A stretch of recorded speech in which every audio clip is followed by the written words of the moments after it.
Did you hear about the woman from Miami who went on vacation with her sister and ended up coming home in a casket? Denisha Delancey was just 29 years old, born and raised in Miami, Florida. A certified baddie from Liberty City, she loved to go out, travel, and enjoy life. This March, they were planning to celebrate her sister Sincaria's 29th birthday by planning a trip to the island of St. Martin with another friend for the very first time. The three young ladies booked a beautiful Airbnb on the Dutch side of the island along with a private driver. As soon as they arrived on the island, they went to their Airbnb, got cleaned up, and immediately went out to have fun at a day party. Later that night, they went to a club called the White Rabbit, and they met a man from Trinidad who was now living in St. Martin. He was being very generous and making sure that they were well taken care of. So by the time the night ended, they told their private driver that they didn't need him anymore, and they decided to ride home with this man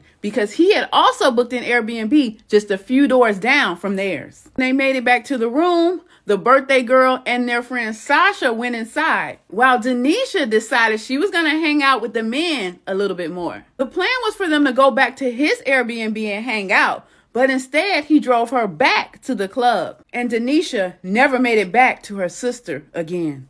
Her sister tried calling Denisha's phone over and over again, but there was no answer. Some hours later, they got a call from their private driver asking them if they were okay. And the girl said yes, but Denisha never made it back from hanging out with that man. When the driver heard this, he said, "Oh no, that man you were with, he was found dead early this morning." When the police first arrived on the scene, they thought it was just another traffic accident. But as they investigated, they saw that it was way more than that.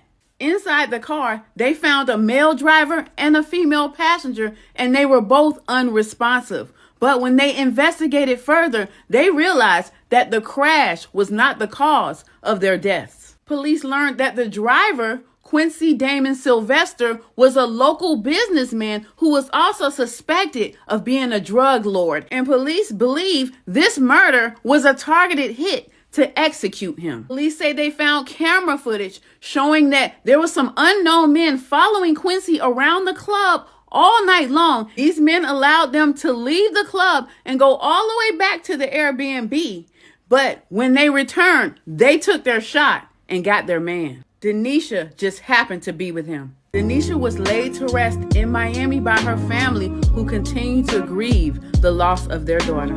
Denisha was having the time of her life, and then her life was taken. What do you think of this story? Leave a comment to let me know. I'm Tierica with the T. Follow for more.